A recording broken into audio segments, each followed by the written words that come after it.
예, 말씀이 풀리면 불안도 풀린다. 말씀이 풀리면 불안도 풀린다라는 제목으로 하나님 말씀 증거하도록 하겠습니다. 12장으로 되어 있는데 1장부터 6장까지가 헛됨, 그다음 7장부터 12장까지가 헛됨을 어떻게 이기고 살 것인가라고 하는 내용입니다.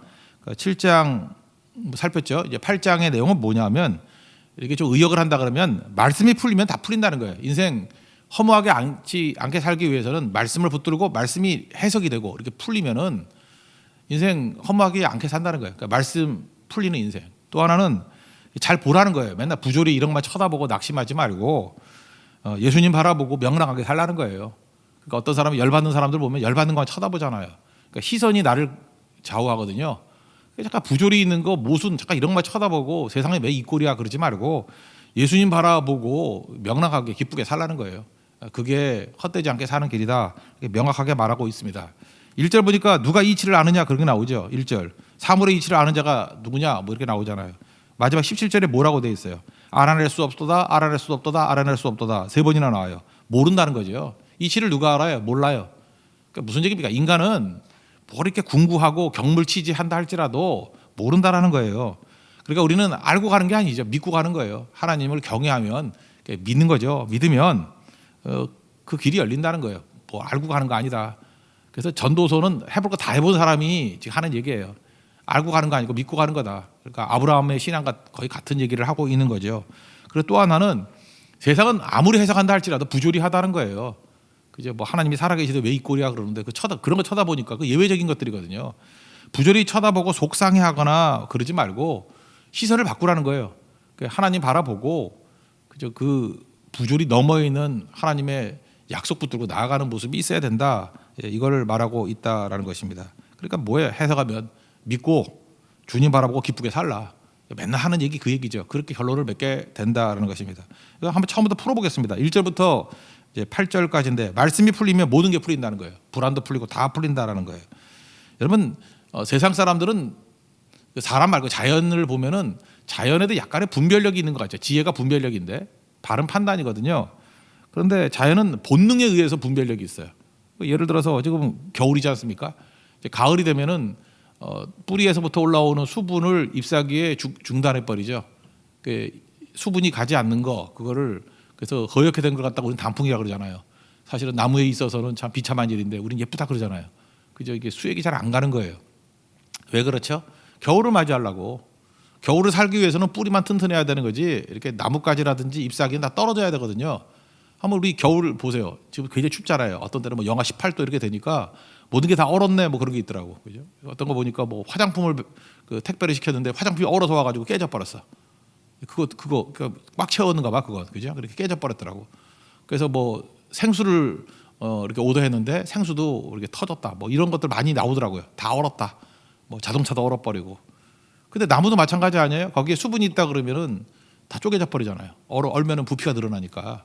그러니까 이게 하나님이 주신 자연의 본능적인 분별력이죠. 겨울을 이기기 위해서는 수분을 줄여야 돼. 바짝 말라버려야 돼. 마르는 게 사는 길이에요.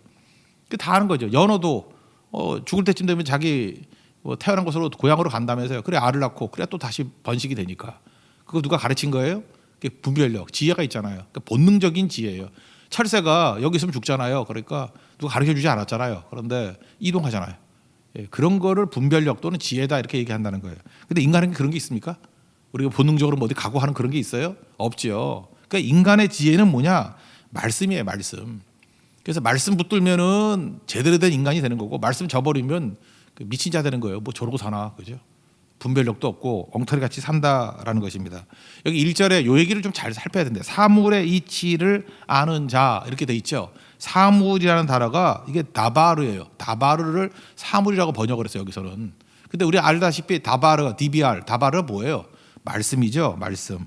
그래서 사물의 이치 이렇게 번역할 수도 있고 또는 말씀의 이치 대신에 해석이에요. 말씀의 해석을 하는 자 이렇게도 해석할 수 있다는 거예요.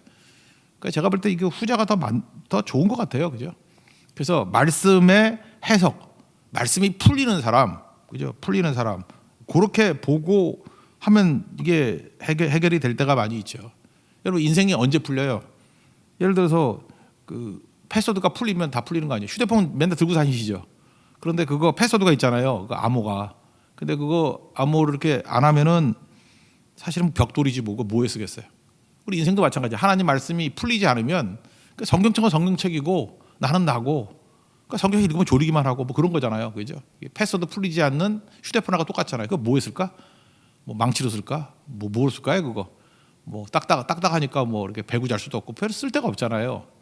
그런데 이게 풀리기 시작하면 그 안에서 정보가 나오고 나에게 유익한 것들로 이끌어가지 않습니까? 이게 풀리는 거예요. 그래서 말씀도 중요하지만 말씀이 풀려야 내 인생이 풀려요. 그래서 말씀이 풀리는 거, 그게 사물의 이치를 아는 자 이런 뜻이라는 거예요. 말씀이 해석이 되는 사람, 말씀이 풀리는 자 그런 거죠. 제가 누누이 말씀드리면 고난도 해석되면 풀려요. 우리가 고난이라 그러는 게 왜 고난이냐면 해석이 안 되니까 고난이죠. 한번 생각해 보세요. 내가 지금 배가 아파, 막 배가 아프고 배가 아프다 그럴까, 뭐 이렇게 배가 나왔어. 그러니까 이상하죠. 이거 왜 배가 이렇게 뿔룩 튀어나왔지? 그럼 사람이 이렇게 만져보다가 뭐 잡히는 게 있으면 이거 암인가, 악성 종양인가, 아니면 너무 먹었나? 뭐 다 좋은 거 아니잖아요, 그죠? 암도 안 좋은 거고 악성 종양 똑같은 건가? 안 좋은 거고 배가 나온 것도 뭐 좋아요, 배가 나오는 게. 그런데 이제 불안한 마음을 가지고 병원에 갔더니 임신이래. 저 말고요, 여자분들 임신이래. 그러면 해석이 된 거 아니에요? 내가 왜 배가 나온지가 해석이 된 거 아니에요? 그 기쁘죠. 그죠? 하나님께 생명을 주셨구나. 기쁜 건데 그 해석이 안 되면은 왜 배가 나오지? 자기가 모르고 임신한 걸 얘기하는 거예요 지금. 어떤 부부가 생각지도 않았는데. 그러니까 막 고민하다가 해석이 됐잖아요. 그럼 다 풀려버리죠. 그런 거죠. 저도 개인적으로 그랬어요. 그 혈압이 180까지 올라간 거야. 그래서 이거 왜 그러나? 이제 해석이 안 되는 거예요. 그죠? 이거 뭐 누구 물어보니까 뭐 어디가 뭐 막혀도 그렇게 올라간다 그러고 또 무슨 뭐 이렇게 혈관이 뭐 문제가 생겨도 경화가 돼도 그렇게 될 수 있다 그러고 뭐 여러 가지 해석을 하더라고. 근데 그러니까 모르잖아요 잘. 근데 그러더라고. 약물 먹는 약 때문에 그렇다고 스테로이드 그거 부작용이라고 해석이 되잖아요, 그죠? 해석이 되니까 풀리는 거죠. 이거 그 약물 끊으면은 해결되는 거구나. 해석이 되니까 사는 거지. 그거 아니라 그러면 계속 고민하면서 찾아다녀야죠 병원. 그렇죠. 그러니까 해석되면 다 풀리는 거예요. 고난도 그게 고난이 아니잖아요, 그죠? 요셉이 고난 당하는데 그게 무슨 고난이야? 해석하니까 다 풀려버리는 거지. 우리 꿈 해석하는 것도 나오죠. 요셉도 그렇고 다니엘도 그렇고. 그 사람들이 위대했던 이유가 뭐예요? 해석을 하잖아. 해석하니까 풀리잖아요. 해석 안 해놓으면 그거 뭐야? 오히려 고난, 재앙, 뭐 죽음의 위기 그런 거잖아요. 하나님께서도 우리에게 말씀을 주시고 지혜 가운데 이렇게 풀어주신다고요. 해석되게. 말씀이 해석되게 만드실 때 인생이 풀리는 거예요. 그래서 우리 성도들에게 주신 최고의 축복이 뭐냐? 내게 주신 말씀이 풀리는 거예요. 이거구나. 그럼 말씀 한 절 붙들고도 세상을 이겨나갈 수 있다는 것입니다. 그러면 이 말씀이 풀리면요, 이게 해결이 되니까 얼굴에서 빛이 나요. 광채가 난다고. 오늘 그 얘기예요. 1절 다 같이 읽겠습니다. 시작. 누가 지혜의 자와 같으며 누가 사물의 이치를 아는 자이냐? 사람의 지혜는 그의 얼굴에 광채가 나게 하나니 그의 얼굴에 사나운 것이 변하느니라. 얼굴 안 좋은 사람들이 말씀이 안 풀려서 그래요. 내게 주어진 말씀이 풀리면은 광채가 난다라는 것입니다. 그죠? 마음에 이게 뭐예요? 이 말씀의 해석이라는 게 마음에 역사하는 말씀이에요. 그리고 또 하나는 뭐죠? 해석된 말씀. 그리고 힘이 되는 거죠. 뭐 어떤 사람이 다 죽어간다 그러다가 어떤 사람이 뭐 정신적으로 너무 압박에 처한다 그러다가 이게 설교 한 편 듣고 말씀 듣고 막 새 힘을 얻고 일어나는 거예요. 풀리는 거예요. 그 왜 그래요? 말씀이 풀렸기 때문에. 말씀이 풀리면요 병에서도 나아요. 뭐 정신적인 압박에서도 나고 불안에서도 해결이 된다라는 것입니다. 그러니까 불안도 이기고 공황장애도 이기고 염려도 다 깨지게 된다라는 것입니다. 그래서 링컨이 그런 거 알았잖아요. 그래서 40 넘으면 뭐 얼굴 책임지라며 그런 거죠. 모세도 하나님과 교제했더니 얼굴이 광채가 났죠. 출애굽기 34장 24, 29절 보니까 말씀이 풀리면 이렇게 광채가 나게 돼 있다는 거예요. 여러분 얼굴이 광채가 나는 그런 종들 되기를 원합니다. 그래서 믿지 않는 사람들은 그런 얘기 하더라고. 사람은 평생 얼굴이 10번 바뀐대. 10번 바뀐대. 성형하는 거 말고 이렇게 얼굴이 바뀐대. 여러분 잘 보면요. 우리 교회에서도 이렇게 예수 잘 믿는 어떤 집사님 계세요. 그분이 그런 얘기를 하더라고요. 내가 예수 믿고 난 다음에 예수 제대로 믿고 난 다음에 주변 사람들이 그런다고 얼굴이 바뀌었다고. 옛날에 무서웠대요. 지금은 너무 인자하거든요. 너무 부드럽고. 그러니까 상상이 안 가요. 저분이 어떻게 무서웠을까. 자기가 이렇게 가면 사람들 피했대요. 인상이 너무 안 좋아가지고. 그러니까 얼굴이 변화가 되는 거죠. 이게 비슷한 얘기도 있죠. 레오나르도 다빈치가 뭐 예수님 제자들을 예수님하고 제자를 그렸는데 뭐 다 그렸는데 그 가론 유다 모델이 없더라고. 그래서 어디 감옥 가가지고 너다 하고 그렸더니 그 모델 가론 유다 모델했던 사람이 눈물 흘리다 그러잖아요. 내가 10년 전에 예수님 모델이었다고. 그 예수님 모델이었던 그 얼굴이 이렇게 악해지니까 가론유다 모델이 돼버렸다. 얼굴 변하는 거죠. 그래서 여러분들 기도 중에 그런 것이 됐으면 좋겠어요. 얼굴이 사납지 않았으면 좋겠어요. 얼굴이 보기만 해도 은혜가 되고 잠깐 보고 싶은 얼굴, 그 위로가 되는 얼굴. 자, 힘들겠지만 내 안에 말씀이 풀리면은 그 보면 이렇게 평화로워요, 그죠? 말씀에서 이렇게 풀리는 인생 그런 게 돼야 되겠죠. 우리 감옥에 27년 있었던 넬슨 만델라가 맨날 기도했던 게 그거잖아요. 억울하잖아요. 근데 뭘 기도했어요? 거칠어지지 않게 해주세요. 그 마음. 그러니까 27년 동안 그 무고하게 고난당해도 얼굴에 광채가 있다 그 얘기 아니에요? 그 넬슨 만델라 보세요. 항상 웃고 있잖아요, 그죠? 그 사진 같은 것들 집에 걸어놓은 사람도 많이 있더라고. 왜 그래요? 용서할 줄 알고 보복 안 하고 그 왜 거칠어지지 않으니까. 이런 것들 꼭 붙들 줄 알아요. 왜 그래요? 그 사람에게 말씀이 풀린 사람이에요. 말씀이 그죠? 사물의 이치를 아는 사람, 말씀이 해석된 사람, 그런 사람이 돼야 된다는 것입니다. 그 다음 얘기는 여기 왕이라고 2절부터 4절까지 왕이라고 된 것을 이제 하나님으로 해석하면 돼요. 하나님. 그 다음에 뭐 3절 같은데 급하게 물러가지 말라 뭐 이런 거는 하나님 이게 말씀이 오잖아요. 올 때 내 의견과 다르다고 해가지고 막 버팅기지 말라는 거예요. Take time, 시간을 좀 가지라는 거예요. 그리고 하나님 앞에 무리하게 막 자기 삿대질하고 자기 주장하지 말고 고집 부리지 말고 무슨 얘기예요? 순종해라. 순종하는 게 중요하다. 그러니까 말씀 저버리고 자기 답 가지고 나가면 그게 고집이고 분노거든요. 그게 뭐가 되겠니? 그런 얘기예요. 그래서 말씀 순종하고 말씀이 해석되는 대로 말씀과 내 삶이 거듭이 같은 걸음을 가라가라. 뭐 창세기 12장 똑같은 얘기 또 반복하고 있습니다. 2절부터 4절까지 읽겠습니다. 시작. 내가 건너라 왕의 명령을 지키라. 이미 하나님을 가르쳐 맹세했음이니라. 왕 앞에서 물러가기를 급하게 하지 말며 악한 것을 일삼지 말라. 왕은 자기가 하고자 하는 것을 다 행함이니라. 왕의 말은 권능이 있나니 누가 그에게 이르기를 왕께서 무엇을 하시라이까 할 수 있으리야. 하나님으로 본다 그러면 그런 거죠. 하나님 앞에 삿대질하고 덤빌 놈이 누가 있냐. 그냥 순종해라. 그런 얘기죠. 그 다음 또 나오는 게 뭐냐면 우리는 다 모르거든요. 그래서 너무 자기를 드러내려 그러면 안 된다는 거예요. 하나님은 다 아시는데 우리는 모른다 그런 거예요. 그러니까 우리가 자기 과시를 왜 하죠? 있는 척, 아는 척. 과시하는 이유가 뭐죠? 허세죠, 허세. 허세를 부리는 이유가 뭘까요? 허세를 통해서 사람들을 움직여야 해야 되기 때문에. 그러니까 허세를 부리고 사람을 움직여야 되는 사람의 전제는 뭐예요? 내 운명의 관건이 사람이라는 거죠. 내 허세를 보고 사람들이 나를 좀 좋게 보기를 원해. 다 하는 일이 뭐예요? 사람이 관건이라는 거 아니에요? 근데 우리는 복의 근원 아니에요. 우리가 복에 목마르지 않잖아요. 축복하는 자에게 축복하고 저주하는 게 저주하고 우리로 인해서 세상이 다 복받는다 그러는 거 아니에요? 그 얘기는 뭐예요? 사람에 연연하지 않는다. 사람에게 전전긍긍하지 않는다 그 얘기 아니에요? 그러니까 허세 부르는 사람의 이유가 뭐예요? 자꾸만 자기를 드러내려고 하는 사람들. 그게 불신앙이라니까. 하나님이 결정한다 이걸 믿지 않냐고. 사람이 결정한다고 믿으니까 사울왕과 같이 사람의 시선, 사람 평가, 사람 욕하는 거 그거 너무 예민하고. 지금도 그래. 그 불신앙인지 모르고 성격인지 알아. 나는 사람들에게 너무 예민해. 사람들이 있는데 가기 싫어. 사람들 평가하고 욕하는 거나 못 견뎌. 그죠? 뭐 이러는 사람들이 있죠. 사람들이 뭐 똥개는지도 경부소로 간다 그러면 되는 거죠. 뭔 소리를 하든 하나님이 결정하는 거지. 사람들이 정하는 거예요. 그러니까 똑같은 얘기예요. 잠깐 자기를 드러내는 이유가 그런 거라는 것입니다.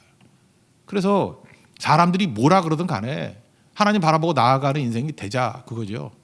그래서 이게 바보라는 특별히 그 러시아 문화권에서는요 그 십자가의 영향이 있어요. 동방정교회 쪽 지금 공산주의 있기 이전에 기독교 전통으로 볼 때 그들에게는 그 예를 들어서 고린도전서 1장 18절 같은 게 십자가의 도가 멸망하는 자에게는 어리석은 것, 비련한 것이다.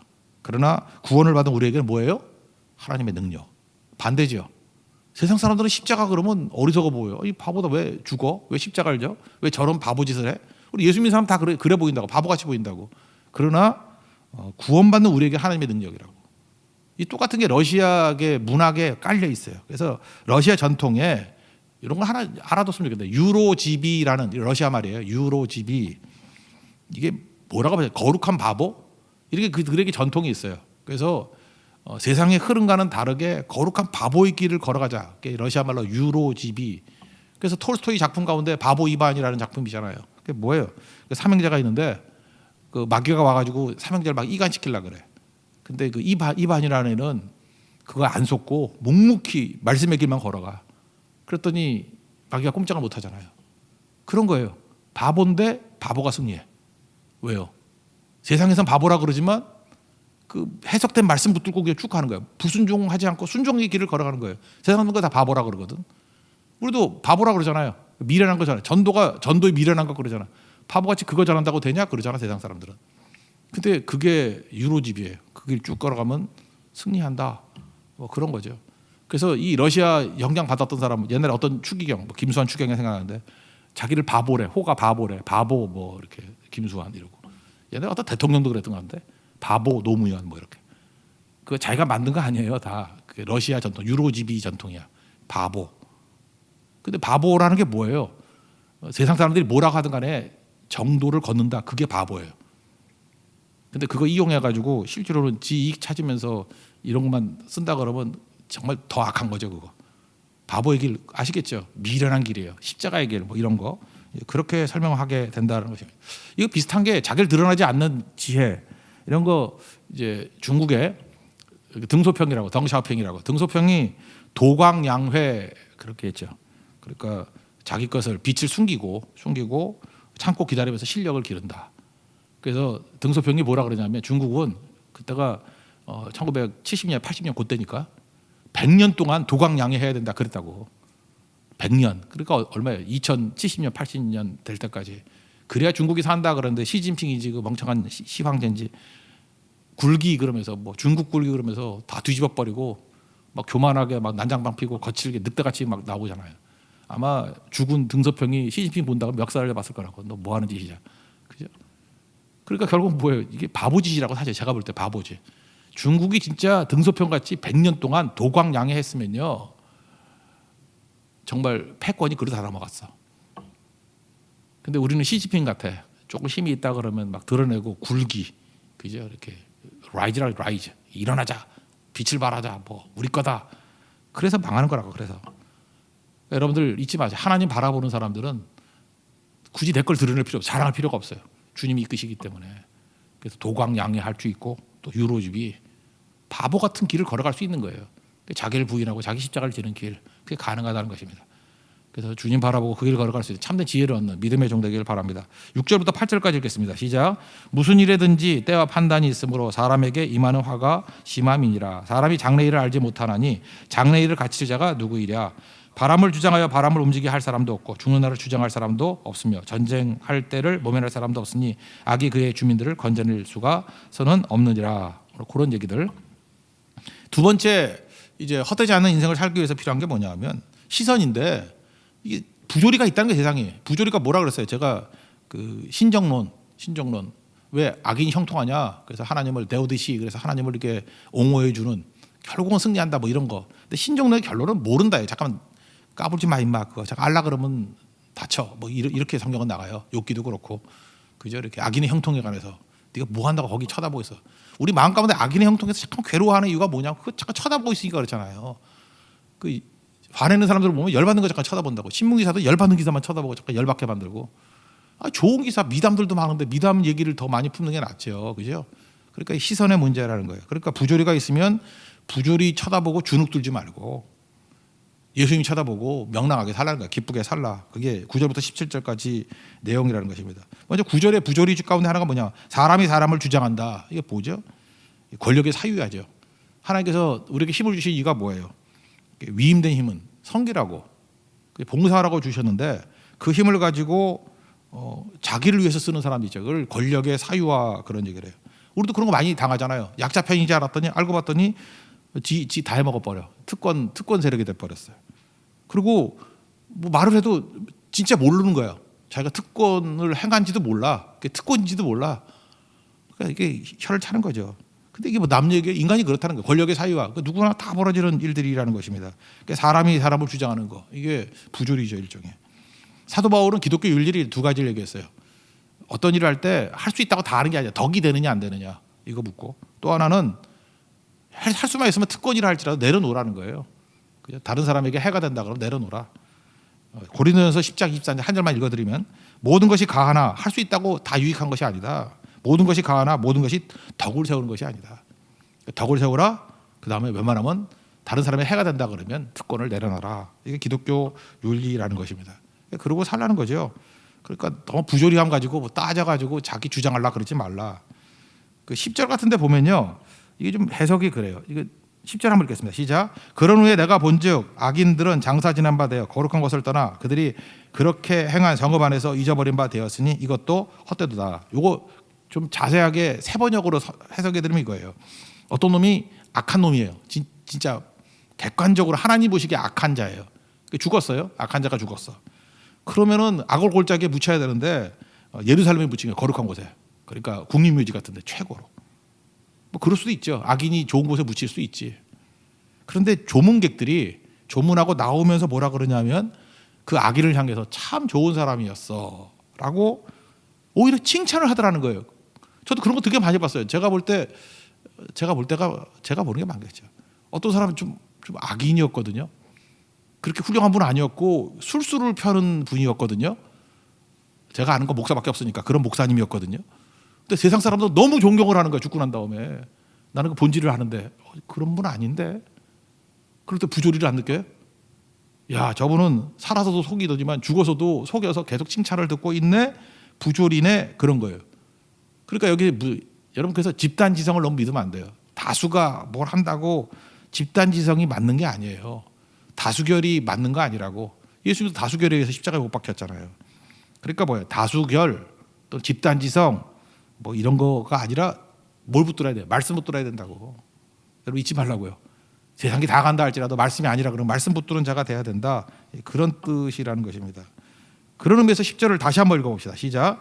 그 후에 내가 본즉 악인들은 장사 지난 바 되어 거룩한 곳을 떠나 좋은 곳 그들이 그렇게 행한 성읍 안에서 잊어버린 바 되었으니 이것도 잊어버린 바 되었더니 오히려 칭찬을 듣더라. 그런 게 세번역은 돼 있어요. 그게 정확한 표현인 것 같아요. 그래도 이런 것 때문에 열받아 하는 이유가 뭐예요? 그 악인 쳐다보면서 왜 그거 묵상해요? 제가 말씀 묵상 안 하고 그런 사람만 계속 묵상한다 그러면 열받는 거죠. 저거 살아서도 속이더니만 죽여서도 속이네. 하나님은 못 속여요. 하나님 앞에 서면 어떻게 해요? 저도 마찬가지고 하나님 앞에 속일 게 뭐가 있어요? 다 드러나게 될 것이지. 그런 거 붙드는 거죠. 그 다음 또 뭐라고 얘기하냐면 이제 11절 12절이 좀 복잡한데 악인에게 징벌이 없어요. 그래서 담대하게 악을 행한대. 그러고 난 다음에 12절에 보면은 앞에 하고 뒤에 하고 좀 모순되는 말 같이 보여. 말을 못 알아듣겠으면 11절하고 12절 13절까지 한번 읽겠습니다. 시작. 악한 일에 관한 징벌이 속히 실행되지 아니하므로 인생들이 악을 행하는 데 마음이 담대하더라. 12절 죄인은 100번이나 악을 행하고도 장수하거니와 또한 내가 아노니 하나님을 경외하여 그를 경외하는 자들은 잘 될 것이요 악인은 잘 되지 못하며 장수하지 못하고 그날이 그림자와 같으리니 이는 하나님을 경외하지 아니함이니라. 뭐예요? 악인도 잘 되고 경외하는 자도 잘 되고 뭐 뒤죽박죽인 것 같이 보이잖아요. 그러니까 12절 이 앞부분을 11절에 갖다 붙이면 돼요. 그러니까 악인이 즉각적인 징벌이 없기 때문에 담대한 마음으로 악을 행한다. 그리고 12절에 보니까 악인은 100번이나 악을 행하도 장수하는 경우도 있다. 그럼 끊으면 되죠. 그죠? 그 다음 뭐예요? 그러나 또한이 그러나를 해석하면 돼요. 그러나 내가 아노니 하나님을 경외하고 그를 경외하는 자들은 잘 될 것이고 결국 악인은 잘 돼 보이지만 장수하지 못하고 하나님 앞에 심판받고 그림자 같다. 하나님을 경외하지 않았기 때문이다. 그렇게 해석하는 게 옳다라는 거예요. 별 관심 없으면 넘어갑시다. 그러니까 이게 무슨 얘기냐면 이런 거예요. 사람들이 우리는 어떤 생각이냐면 예외적인 것들이 있거든요. 예외적인 거 하나를 붙들어 가지고 보편적인 것이라 그러면서 막 억울해. 예를 들어서 좋은 대학은 누가 가죠? 공부 열심히 하는 애들이 가는 거예요. 근데 공부 열심히 하는 애들이 간다고 하는 게 저는 그렇게 믿고 싶어요. 99% 공부 열심히 해야 좋은 대학 가죠.